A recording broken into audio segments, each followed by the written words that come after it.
नमस्कार. आपली शाळा मराठी शाळा या यूट्यूब चॅनलवरती आपल्या सर्वांचं सहर्ष स्वागत आहे. RD प्रवेशाकरिता ऑनलाईन प्रवेशाकरिता 2023-24ची प्रवेश प्रक्रिया व लागणारे आवश्यक कागदपत्र याबाबतचे सूचनाचं परिपत्रक याविषयी आज आपण व्हिडिओ बनवत आहोत. व्हिडिओ आवडला तर नक्की चॅनलला सबस्क्राईब करा, लाईक करा, बेल आयकॉन बटनवरती क्लिक करा. RT 2023-24 ऑनलाईन प्रवेशाकरता लागणारी आवश्यक कागदपत्रे ही पालकांनी ऑनलाईन प्रवेश अर्जवण्याच्या अंतिम तारखेपर्यंतची असावीत. त्यानंतरची कागदपत्रे स्वीकारली जाणार नाहीत याची नोंद घ्यायची आहे. बालकांचे आधार कार्ड, रहिवासी पुरावा आणि जन्मतारखेचा पुरावा ही कागदपत्रे RT प्रवेश पात्र सर्व बालकांकरिता आवश्यक आहेत. हा मुद्दा सर्वांनी लक्षात घ्यावा.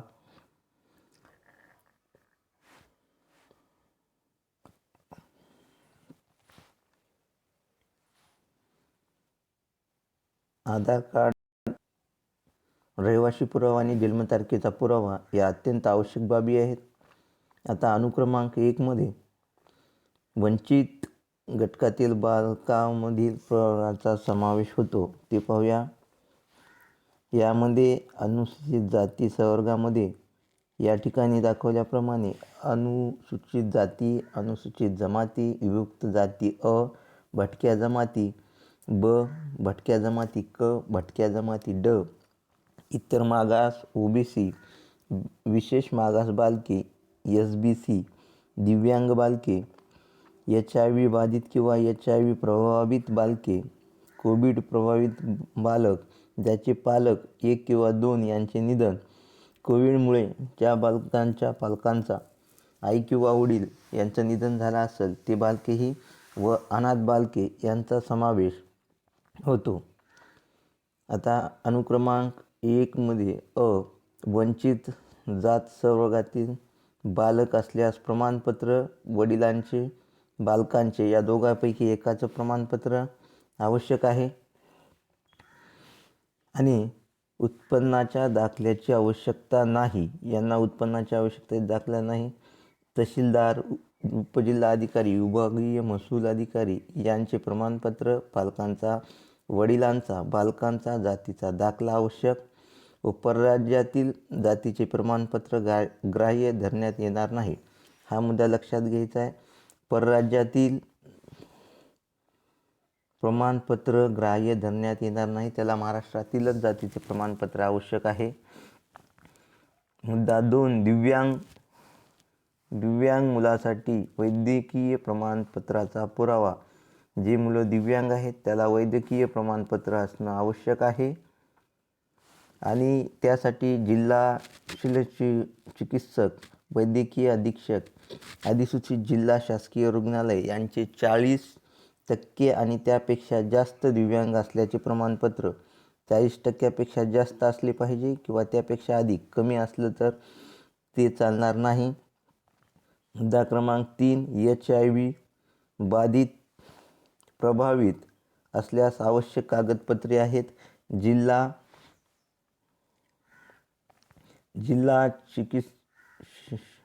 शल्यचिकित्सक, वैद्यकीय अधिकारी या अधिसूचित जिल्हा शासकीय रुग्णालयांचे प्रमाणपत्र असणे आवश्यक आहे.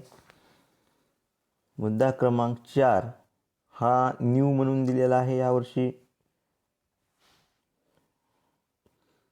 कोविड प्रभावित बालक यांचे पालक किंवा दोन्ही यांचे निधन 1 एप्रिल 2020 ते 31 मार्च 2022 या कालावधीमध्ये कोविड प्रभावामुळे झालेले निधन असेल तरच अशा बालकांच्या प्रवेशाकरिता आवश्यक कागदपत्रे पुढील प्रमाणे आहेत. वंचित घटकातील बालकांमध्ये कोविड प्रभावित बालक ज्याचे पालक 1 किंवा दोन्ही यांचे निधन 1 एप्रिल 2020 ते 31 मार्च 2022 या कालावधीमध्ये कोविडमुळे निधन झाले असेल, कोविड प्रादुर्भावामुळे निधन झाले असेल तर प्रभागातील बालकांचा समावेश करण्यात आला आहे.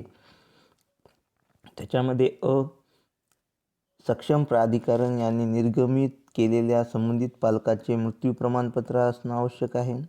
कोविड-19 मृत्यू झालेले रुग्णालयाचे वैद्यकीय प्रमाणपत्र आवश्यक आहे.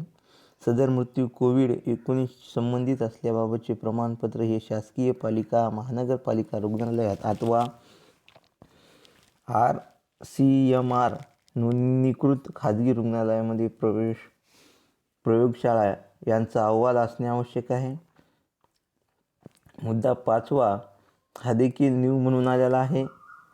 अनाथ बालके व वंचित घटक यासाठी आवश्यक कागदपत्रे पुढील प्रमाणे आहेत. अनाथ बालकांच्या बाबतीत अनाथालयाची, बाल सुधारगृहाची कागदपत्रे ग्राह्य धरण्यात यावीत. जर बालक अनाथालयात राहत नसेल तर जे पालक त्याचा सांभाळ करतात त्यांचे हमीपत्र आवश्यक आहे. अनाथ बालकाच्या संदर्भात इतर कागदपत्रे उदाहरणार्थ वार्षिक उत्पन्नाचा दाखला इत्यादीचा विचार घेण्यात येऊ नये. म्हणजे अनाथ बालके असतील तर त्याला उत्पन्नाचा दाखला काढण्याची आवश्यकता नाही. मुद्दा क्रमांक 6 आर्थिकदृष्ट्या दुर्बल असल्यास वार्षिक उत्पन्नाचा दाखला. आर्थिकदृष्ट्या दुर्बल असेल बालक तर त्याला वार्षिक उत्पन्नाचा दाखला असणे आवश्यक आहे. तो तहसीलदार दर्जाच्या महसूल अधिकाऱ्याचे प्रमाणपत्र, सॅलरी स्लिप, कंपनीचा किंवा एम्प्लॉईचा दाखला, आर्थिक वर्ष 2020-21 किंवा 21-22 मार्च अखेर 1 लाखापेक्षा कमी वार्षिक उत्पन्न असलेले उत्पन्नाचा दाखला हा परराज्यातील ग्राह्य धरण्यात येणार नाही. हा देखील दाखला परराज्यातील असेल तर ग्राह्य धरण्यात येणार नाही. हा महाराष्ट्र राज्यातीलच असणे आवश्यक आहे. महिला पालक असल्यास आवश्यक कागदपत्रे. घटस्फोटित जर महिला पालक असल्यास आवश्यक कागदपत्रे पुढील प्रमाणे आहेत. न्यायालयाचा निर्णय, घटस्फोटित महिला बालकांच्या आईचा रहिवासीचा पुरावा, बालक वंचित गटातील असल्यास बालकाचे किंवा त्याच्या वडिलांचे जातीचे प्रमाणपत्र, बालकाच्या आर्थिक दुर्बल गटातील असल्यास बालकाच्या आईचा उत्पन्नाचा दाखला असणे आवश्यक आहे. मुद्दा क्रमांक 8 न्याय प्रविष्ट असल्यास घटस्फोटा प्रकरणातील महिला यासाठी घटस्फोटाचे प्रकरण न्यायालयात असल्याचा पुरावा असणे आवश्यक आहे. घटस्फोट प्रकरण न्याय प्रविष्ट असलेल्या महिलेचा बालकाच्या आईचा रहिवासीचा पुरावा असणे आवश्यक आहे. बालक वंचित गटातील असल्यास बालकाचे किंवा त्याच्या वडिलांचे जातीचे प्रमाणपत्र व बालक आर्थिक दुर्बल घटक असल्यास बालकाच्या आईचा उत्पन्नाचा दाखला असणे आवश्यक आहे. मुद्दा क्रमांक 9 विधवा महिला यांच्यासाठी आवश्यक कागदपत्रे. पतीचे मृत्यू प्रमाणपत्र असणे आवश्यक आहे. त्याचबरोबर विधवा महिलेचा बालकाच्या आईचा रहिवासीचा पुरावा. 3 बालक वंचित गटातील असल्यास बालकाचे किंवा त्याच्या वडिलांचे जातीचे प्रमाणपत्र व बालक आर्थिक दुर्बल गटातील असल्यास बालकाच्या आईचा उत्पन्नाचा दाखला असणे आवश्यक आहे. मुद्दा क्रमांक 10 हा देखील न्यू म्हणून आलेला आहे. यामध्ये आधार कार्ड वंचित व आर्थिक दृष्ट्या दुर्बल गटातील सर्व प्रवेशपात्र बालकाकरिता आवश्यक आहे. आधार कार्ड हा सर्वांसाठी आवश्यक आहे. यामध्ये RTE 25% प्रवेश प्रक्रियेवेळी विद्यार्थी पालक यांचे आधार कार्ड किंवा आधार क्रमांक मिळविण्याकरिता केलेल्या अर्जाची पावती घेणे अनिवार्य करण्यात येत आहे. ज्या बालकांचं आधार कार्ड अद्याप निघालं नाही, फक्त पावती आहे, ती पावती घेणे आवश्यक आहे. परंतु काही कारणामुळे पालक आधार कार्ड सादर करू शकले नाहीत तर अशा प्रकरणामध्ये पालकाचे आधार कार्ड सादर करण्याच्या अटीच्या अधीन राहून बालकांना तात्पुरता प्रवेश कार्ड हे तात्पुरत्या प्रवेश दिल्याच्या दिनांकापासून 90 दिवसाच्या अगोदर आपणास पेश करण्यात यावा.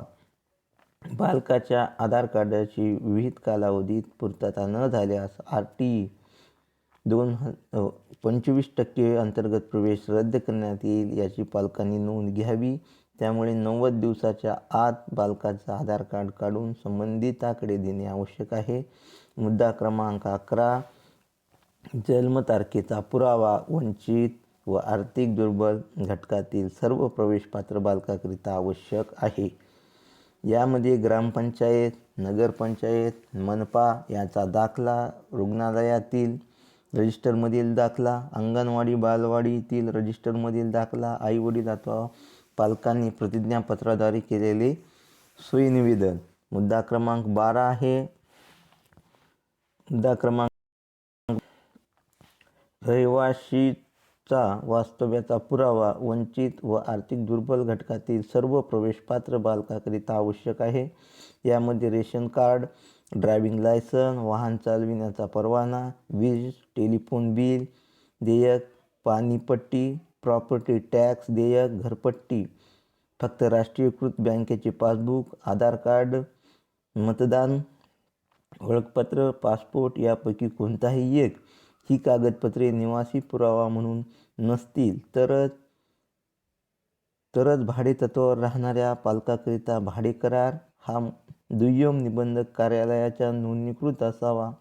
भाडे करार फॉर्म भरण्याचा दिनांकाच्या पूर्वीचा असावा. त्याचा कालावधी 11 महिन्याचा किंवा त्यापेक्षा जास्त कालावधी असलेला असावा. हा निवासी पुरावा म्हणून ग्राह्य धरण्यात येईल. अशा प्रकारे 2023-24 RTE 25% प्रवेशासाठी लागणारे कागदपत्राची आवश्यकता आहे. याची सर्व पालकांनी, विद्यार्थ्यांनी नोंद घ्यावी व अशा प्रकारची कागदपत्रे ऑनलाईन फॉर्म सुरू होण्याच्या अगोदरच काढून ठेवावीत. म्हणजे ऐनवेळी धावपळ होणार नाही. व्हिडिओ आवडला असेल तर नक्की चॅनलला सबस्क्राईब करा, लाईक करा व बेल आयकॉन बटनवरती क्लिक करा. धन्यवाद.